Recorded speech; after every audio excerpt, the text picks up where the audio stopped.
Hello and welcome to some more Star Citizen. It is Thursday, the 23rd of May. It is Anvil Day at Fleet Week, and we've got some huge Anvil ships for you today, or at least one big one and some medium ones. And there are lots of cool ships today. Anvil obviously make pretty interesting military ships, and just immediately we've got one of my favourite light fighters. I think it is my favourite light fighter, comparing against the sort of stuff like the Gladius and that sort of stuff, which I do also like. But this is the Arrow. It is a fast, its wings fold down. It's fast. It sort of does what it says on the tin. It's a light fighter for skirmishing, combat, sort of brawling. Absolutely fantastic. It's been like top tier meta a lot of times before. I suspect it's going to be pretty good as a light fighter and sort of an all-around light fighter is the way I would see it. Would it be space superiority? It's going to be pretty good at dogfighting. And it's sort of military through and through. I think it's a great ship to start the game with as well if you want to do combat bounties and that sort of gameplay. Over here, we've got some of the Pisces. So, we've got the medical Pisces, which is very similar to the Ursa Medivac. It's got a medical bed in the back. And I suppose, do you want your little medical van to fly or to drive? Is the question you've got here. It's got your tier 3 medical bed in the back, and just like the Ursas, it can respawn people. So, very cool, very useful as well. Still having some hitching problems in Star Citizen myself. I think it might be a memory leak as well occurring. Yeah, I really like the sort of Pisces medical van there. I think the Medivac might take it because it also gives you the use of a ground vehicle, right? When you're taking it around in another ship. And then you've got the C8X assumedly here. So this is basically a Pisces with 2 extra guns. So it's got 4 guns. And the other thing about the Pisces that's really good is it's as small as a snub, but it has a quantum drive as well. This one can take a little bit of cargo. There's also like a jump seat for a person in the back as well. Two people, a little tiny bit of cargo. You can fit a pulse in there. Why not? The pulse is tiny. What else do we have? We've got the big boy in the middle. So one of my favourite ships in the game, the Anvil Carrack. It is a top tier exploration ship, more focused at expedition, because you've got things like the Odyssey, which can technically stay out in the verse longer and are a bit bigger, and sort of the Odyssey mines its own quantum fuel, which the Carrack does not. The Carrack's got drones for exploration. It's going to have, I believe, a better suite for detecting certain anomalies. It's going to be better for pathfinding, I believe, as well. It's also got some modular sections, eventually anyway, in its belly. So it's got cargo pods, 3 cargo pods in its belly, which I believe can be modularly changed in the future, is the idea. But it's a big ship. It's got a load of guns on it as well. It's sort of like a Corvette-sized, multi-role ship. Fantastic for mission running. It's got room for a Pisces, and it's got its own little sort of bay for ships, and it's got room for an Ursa or similar sized vehicle. Yeah, so all your sort of mission running and exploration needs covered by this pretty big. It's Corvette sized, is the idea, and military in nature as well. So for me, it's the top tier exploration ship. Unless you want to stay out in the verse permanently, in which case you might want to consider the Odyssey instead. Let's go check out the other halls. I say let's check out the other halls, but there's more ships in here. It was just obscured by the big boy of the Carrack. So we've got the Hawk here. Hawk is supposed to be a more focused bounty hunting ship. You can see like the little window here is so that the pilot can look down and track people below.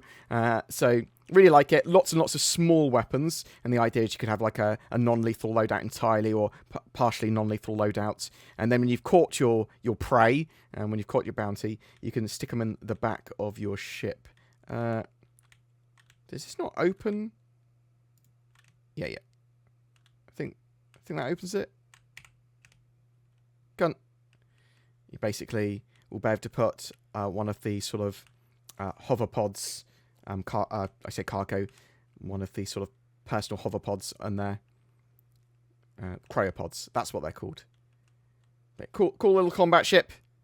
Sort of light-ish fighter, and it's a light fighter, but focusing on bounty. Something that's not really used much in the game yet, properly, is the terrapin. So, very tough nut to crack. It's supposed to be a single-seater, is the idea as well, as is the Hawk. But it's supposed to be used for scanning and reconnoitering. So, it feels like it should be a two-person ship, really, because it's got this scanning support station in the back. I suppose you can use it as two, but people, you can use it as one. Flies around scanning stuff. You can scan enemy fleets and then get out. It can go to more dangerous areas because of its sort of armored hull. I think it's supposed to be able to sort of close up all its vents and everything, and eventually will overheat and you'll sort of need to vent it.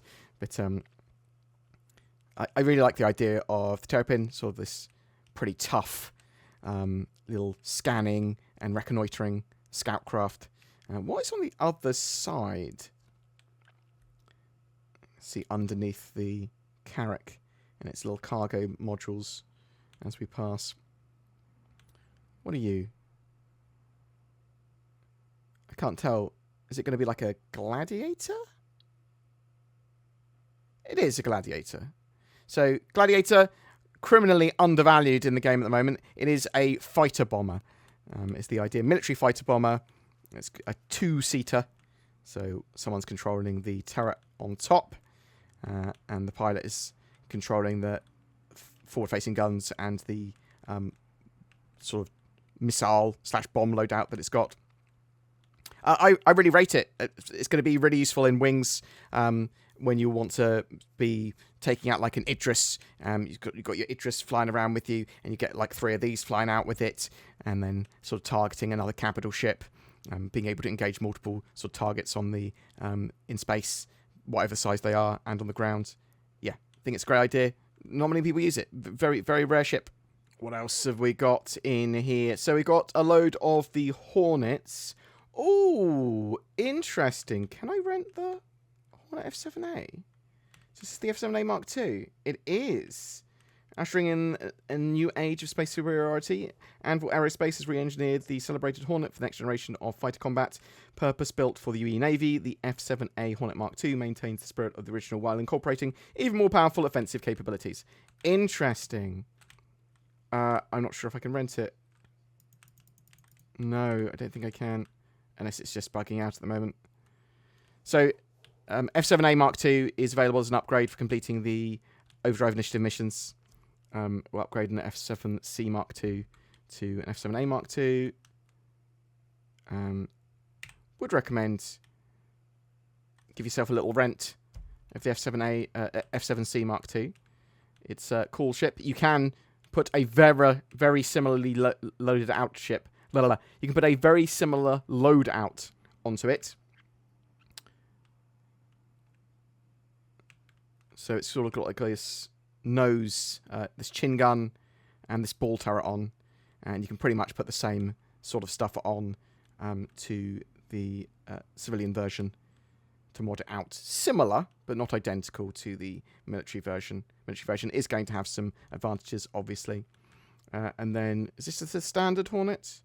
So yeah, I've got the F7C Mark I as well. So you can see the difference in the chunkiness. So they've made the Mark II a lot more sleek and slimline. Is the idea. And both the Mark Is and the Mark IIs are in-game. So sort of bear that in mind. Very cool brawlers. I love the Super Hornet, so the F7CM. It's a two-seater version of the Mark I. Very brawly, very good sort of military ship.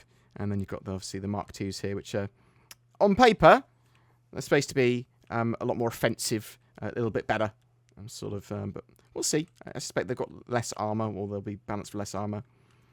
Here we've got the Valkyrie. Valkyrie, very good dropship. So it's got a good amount of weaponry and gear. It's got a load of room for vehicles in the back and a load of room for Marines in the sides as well, to sort of jump seats, turrets and everything going on. There's also these doors that open up with manned turrets that can be used as well. So it's just this awesome angel of death flying around a battlefield, dropping off Marines, and then being able to support them as well. I highly rate. We've got one of the most interesting heavy fighters, the Hurricane. So it's got some big guns at the front, but it's got a big manned turret at the back, which just can fully rotate, and it just has some 4 huge guns. So very cool heavy fighter. If someone's chasing you, or you're trying to get away from someone, you can be shooting at them at the same time. It's pretty fast in a straight line is the idea. I sort of like the idea of it. Lots of ships that do stuff that's similar. Oh, can we rent the F8C? Let's have a look. So this is the F8C Lightning. Ah, you monster. I have one, so not too upset they can't rent it. But I do think they should have the F7A Mark II and the F8C, both rentable at Fleet Week. That would be my preference, CIG. People want to see these ships and test them out, right? And Fleet Week should be the time to do that. I understand that people are sort of competing for the privilege of being able to rent it as well, because you get an F7A rental for completing overdrive mission, but and you get these with golden tickets. I can see what they're trying to do, I suppose. They're saying there's going to be events where there's going to be more golden tickets and ways of testing out these ships, but they want you to play, maybe, question mark. But F7A, really great.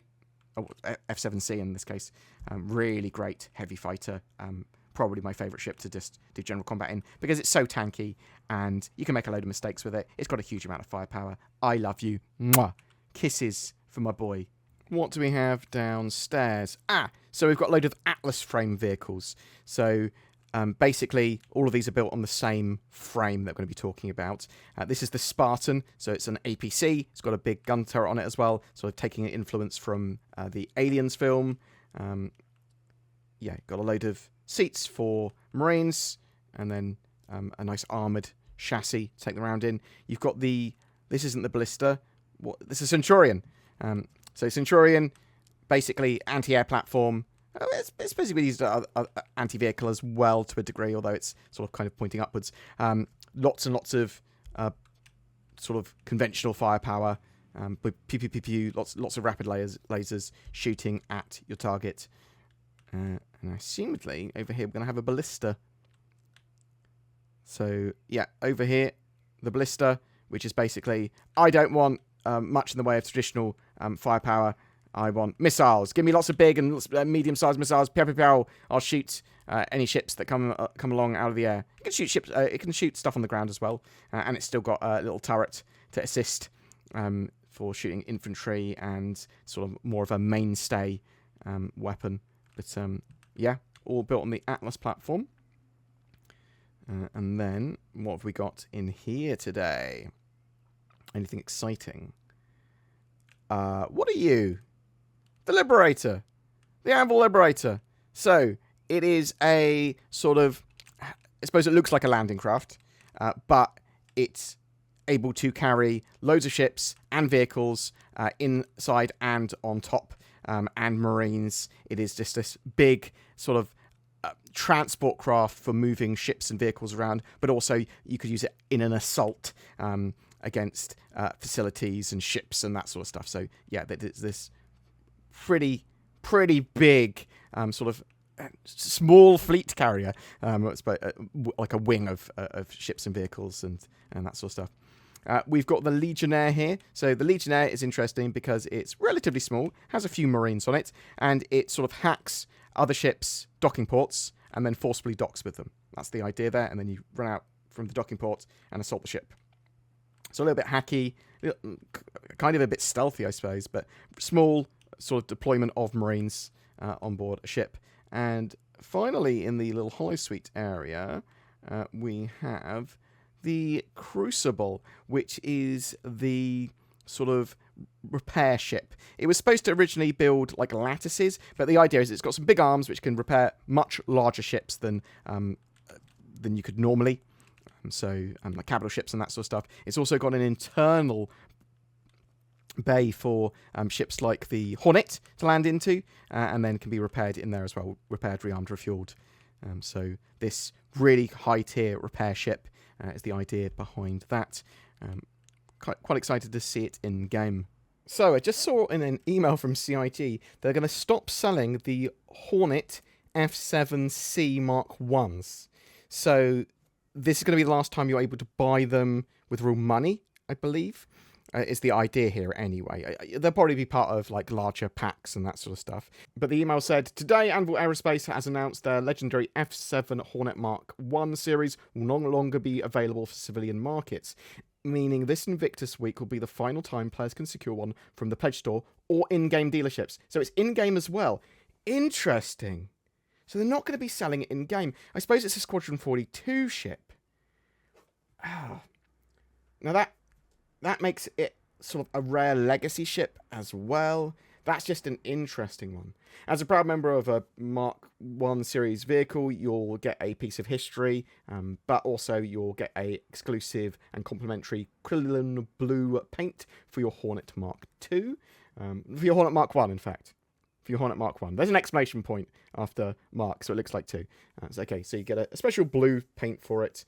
There must be ways of getting them in game somehow. It's for the civilian markets, I suppose. So maybe if you build up enough rep or something with the UE military, in the same way that you can buy an F7, an F8C in game, maybe you'll be able to get a Mark 1 Hornet in game if you have enough rep, something like that. But they still exist in game because you can buy them now. And yeah, that's just an interesting choice, right? I'm interested to know what you think about that. So today from the store we have an Arrow, $75 for that light sort of nimble fighter, but it is all about combat. $140 for the Ballista.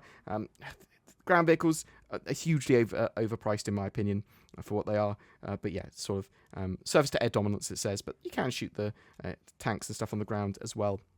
Lots and lots of missiles there. Got the C8R Pisces, $65 for a very cool, practical respawn point and little medical center, which you can fly around or have on board another ship or whatever as a medical bay. C8X Pisces, which is got the 4 guns, pew pew pew. But yeah, they're basically snub-sized but have quantum drives. Got the Carrack, $600. I believe it comes with a Pisces and an Ursa. Does it come with an Ursa? I believe it does. But yeah, it's quite expensive. It is sort of Corvette sized. It is military. It is that sort of exploration, expedition, pathfinding ship. Centurion, $110. For that sort of like lots and lots of laser Gatlings. Well, I say Gatling repeaters. Lots more stamina there. Got your Crucible, $350 for that heavy repair ship with the onboard sort of repair bay as well, but it's got its arms that come out to repair larger ships. Hornet Mark 1, $125 for a piece of history. Medium fighter, brawler. Interesting that they are getting sort of decommissioned. It's an interesting one, right? And then you've got the Hornet F7C Mark II, $175 for that newer, potentially better on paper ship. But maybe these are going to be a bit more armoured. Maybe lower emissions. I have to see how it all balances out. Got some of the Mark I different loadouts. The Wildfire loadout, $175. F7C Super Hornet Mark 1 loadout, $185. That was my preferred version of the F7C. And then you've got the Hornet Tracker Mark 1, $150 if you want to sort of be tracking down targets. Interestingly, they weren't showing these off in the hall. I didn't see them anyway. So yeah, better scanner array. And then you've got the Hornet Ghost, sort of stealthier armor. It's the idea, lower emissions. Gladiator, $165 for that fighter bomber. I really like it. I just haven't really used it. $100 $100 for the Hawk, that light fighter bounty ship. Yeah, I think a lot of people are going to be liking that for entry-level bounty hunting, in the same way that entry-level bounty hunting for the Avengers Stalker as well. This is, I suppose, a little bit more expensive, a little more focused at ship combat. You've got the Hurricane, that sort of heavy fighter that's quite quick in a straight line, big gun turret on the back, and some big forward-facing guns as well, $210. The Legionnaire, $120 for that concept ship, and that sort of dedicated boarding vessel that's also a bit hacky. The Liberator, $575. It is massive. It can take multiple ships and vehicles on it, and a load of Marines too, and it's got a little bit of defense. The Spartan, $80. Yeah, it's a people carrier. It's armored troop transport. You've got the Terrapin, $220. It's a tough nut to crack. The ultimate scout is how they sell that, and with its sort of big scouting, big radar array. And then you've got the Valkyrie, $375, and it is on a bit of a war bond sale. I assume $25 off. Let's have a look. Is it $350 for the war bond version? It is $350 for the war bond version. Any impressive skins? I'm liking some of the skins that they've produced for Fleet Week. So yeah, I think that's really interesting that they've gone, bam, Hornet MK1 series. They're not going to be available to buy in-game shops or with real money anymore. I'm sure you'll be able to get them in-game somehow. But yeah, it's just an interesting one. And they are going to be bringing in, I believe, all of the other series of Mark IIs as well. So you'll have the Tracker and the Ghost, and potentially even a super Hornet version of the Mark II. But yeah, I'm interested to know what people think. Were they expecting that? Are they? I was a little blindsided by it, to be honest, admittedly. I'm interested to know if you're going to be buying anything. Are you going to rush to buy a Hornet Mark I? Do you think it's going to be worth loads of money in the future? Is it your little crypto ship? Are you going to be grabbing yourself a Carrack or something? Or all these things, stuff you want to get in game? Whatever you're thinking, I would love to hear from you in the comments below. But also, check out Beam. Beam is using your webcam to have eye tracking, and it works with Star Citizen. It's 20% off at the moment, as well with the link below. Use the code Star Citizen. Yeah, on sale. Check that out. Also, we've got NordVPN, the best darn VPN that you ever did see, and it gives you better security, privacy, and accessibility of the interwebs. NordVPN.com/BoredGamer. Check out the links below. It helps support the channel. May in Star Citizen is about fleets and Fleet Week and flying with friends, and we've partnered up with Lunar Wolves, a Star Citizen org, to give away a fleet of ships. Commenting on any of my videos during the month not only gets you a chance to win a Spirit C1, but also a Constellation Andromeda, a Vanguard Sentinel, and a Corsair, courtesy of Lunar Wolves. They'll each be going out to a different winner chosen randomly from the video comments. But wait, there is more. Sign up to the Lunar Wolves recruitment page, link down below, for a chance for even more ships, including an RSI Polaris with lifetime insurance and a Hornet F7C Mark II. Winners of those will be selected randomly from eligible org signups. Lunar Wolves welcome all that share their passion for adventure and love of Star Citizen. You can learn more about them on their org page or at lunarwolves.org. If you would like to further support our channel, please like, subscribe, comment, share these videos. And if you'd like to go the extra mile, and I would love you to, please consider becoming a Patreon or clicking that join button under my videos. It goes a huge way in allowing us to make daily content and keep the channel going. You'll get some exclusive content from that as well, anytime Zin and I can actually put it out, as well as help evolve the channel with polls and suggestions and that sort of stuff. Thank you so much for watching to the end, and have a great May. It's going to be a good one.